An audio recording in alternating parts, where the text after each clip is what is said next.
नमस्कार बच्चों, हिंदी क्लासेस में आपका स्वागत है। हम पिछले वीडियो में बिहारी कवि को पढ़ रहे थे। तो बिहारी की जो सतसई है उसमें से दोहे पढ़ाए थे पीछे। अब 3 दोहे मैंने आपको पढ़ाए हैं। आगे के दोहे जो है मैं आपको कड़ी जोड़ रहा हूँ, जिसमें जो है नाइन आकर के बैठी है और वो नायिका के पैरों में मेहंदी लगाना चाहती है, महावर लगाना चाहती है। देखिएगा। ये श्रृंगार का वर्णन है। पहले क्या होता था, इसमें 2 चित्र दिए हैं। एक तो मैंने आपको ये जो महावर क्या होता है इसके बारे में बताया है कि नायिका के जो पैरों में लाल लाल जो रंग लगाया जाता है इसको महावर कहते हैं।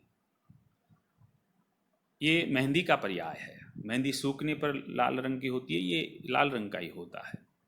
दूसरा चित्र मैंने आपको देखा, नायिका के पैर को पकड़ करके कोई एक स्त्री है जो उसके पैरों का जो है सौंदर्यीकरण कर रही है।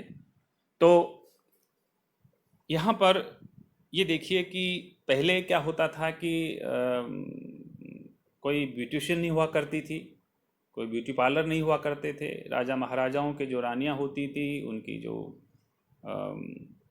पत्नियाँ होती थीं, उनको सौंदर्यकरण करने का काम जो है वो नाइन किया करती थी।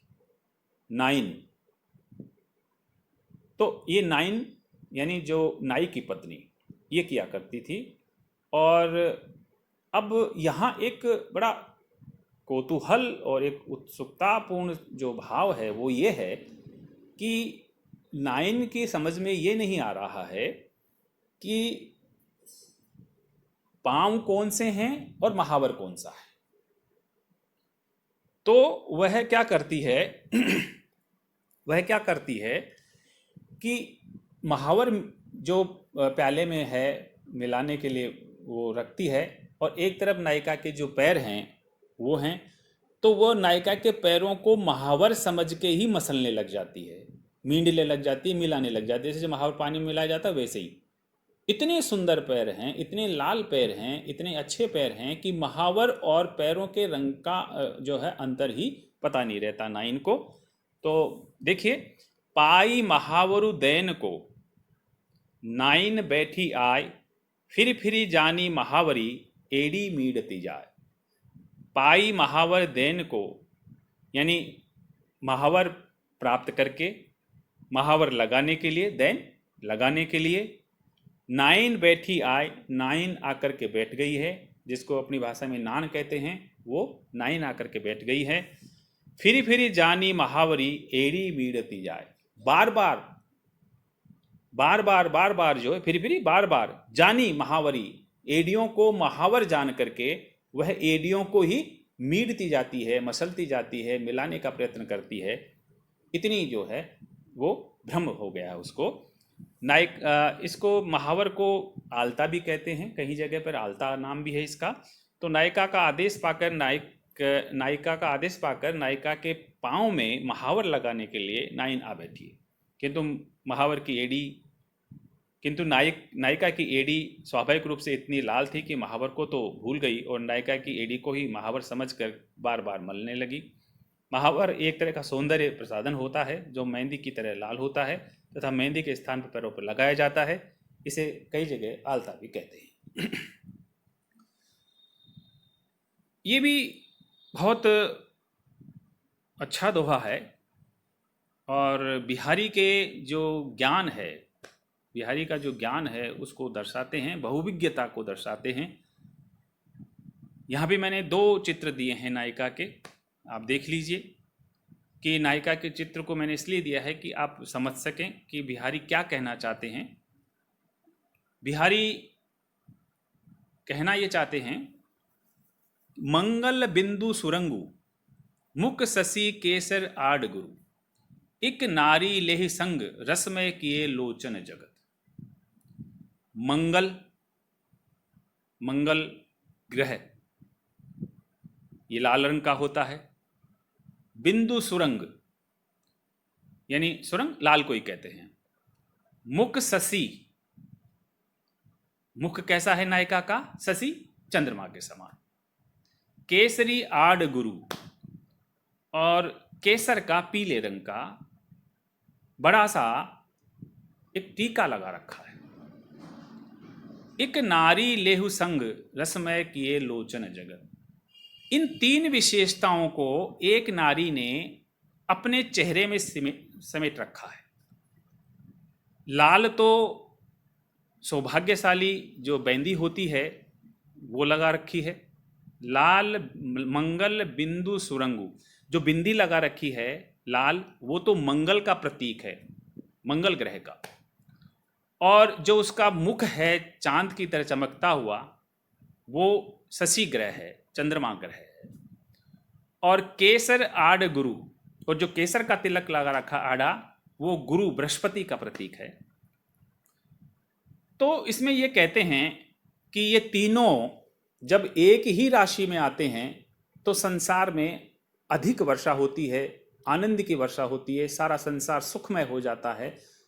और क्योंकि जल ही जीवन है, जब सब जगह जल बरसेगा, वर्षा होगी, तो खलियान जो है भरेंगे, लोग प्रसन्न होंगे, उनका जीवन स्तर सुधरेगा, सारा संसार प्रसन्न हो जाता है। तो एक नारी लेहु संग, एक नारी ने इन तीनों को एक साथ अपने में समा करके रसमय किए लोचन जगत, सारे संसार को रसमय आनंदित किए हुए है। अब यहाँ देखिए जब तीनों ग्रह एक राशि में होते हैं तो संसार में जो है ज़्यादा वर्षा होती है और सारे संसार प्रसन्नता में डूब जाता है। और तीनों विशेषताओं को एक नारी ने अपने चेहरे में समाहित किया है, तो इतनी सुंदर लग रही है कि रसमय किए लोचन जगत, सारे संसार के लोचनों को, आँखों को आनंदित कर रही है। यानी जो भी नायिका को देखता है आनंद से परिपूर्ण हो जाता है। ललाट पे लगी लाल बेंदी मंगल है, मुख चंद्रमा है, केसर का पीला टीका बृहस्पति है। और यूँ मंगल, चंद्रमा और बृहस्पति तीनों ने एक स्त्री का संग पाकर स्त्री योग में पढ़कर संसार के लोचनों को आनंदित, सरस, शीतल कर दिया है।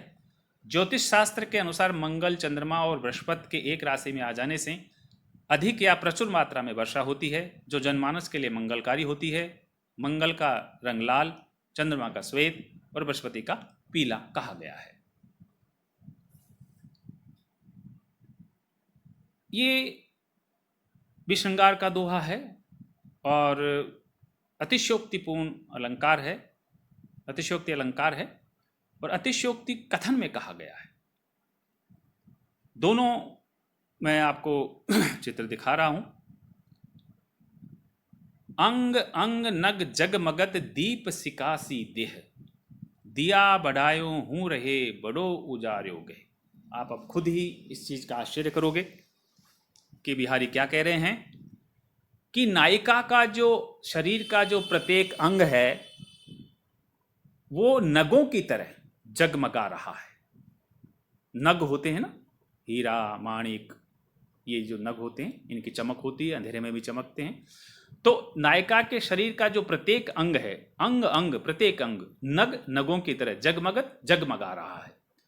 तो जब एक एक अंग जगमगाएगा तो उसका शरीर कैसे दिखाई देगा? दीपशिखा की तरह। दीपशिखा किसको कहते हैं?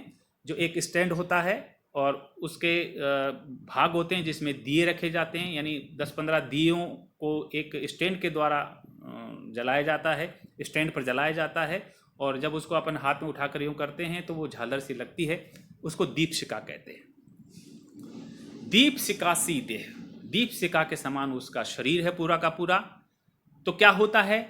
दिया बढ़ायों हो रहे। अगर आप पहले बिजली नहीं हुआ करती घरों में, फिर दिया जलाते थे, लालटेन जलाते थे, तो बिहारी कवि कहते हैं कि दिया बढ़ायों भे रहे। दिया बढ़ाने के बाद, बुझा देने के बाद, बढ़ाना बुझा देने के बाद, हमारे भारतीय काव्य, हमारे भारतीय परंपरा के अनुसार जो है हम किसी को बुझाते नहीं हैं, अंत नहीं करते हैं, बढ़ाते हैं। जैसे दुकान को भी बढ़ाना कहते हैं, शाम को बढ़ा के दुकान बढ़ाया जाता है। दीपक भी बढ़ाया जाता है, बुझाया नहीं जाता। ये एक सभ्य भाषा है।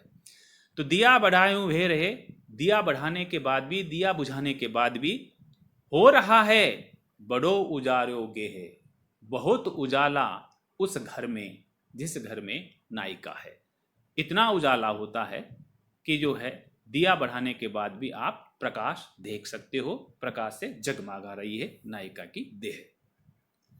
नायिका के शरीर, देह के अंग प्रत्यंग नग की तरह जगमगा रहे हैं। दीप की लौ के समान उसका संपूर्ण शरीर चमचमा रहा है और नायिका की देह दीपशिखा की तरह लग रही है। अतएव दीपक बुझा देने पर भी घर में ज्योतिपूर्ण शरीर और नगों के प्रकाश से बहुत उजाला या प्रकाश बना हुआ है। तो इसमें देख लीजिए, गेह यानी घर, देह यानी शरीर, बड़ो यानी बहुत ज़्यादा, बढ़ाए यानी बुझाना, दीपशिखा एक दीपों की माला को कहते हैं। अंग अंग शरीर का प्रत्येक अंग, नगों की तरह जगमगा रहा है। तो आपने देखा होगा इसका संपूर्ण अर्थ।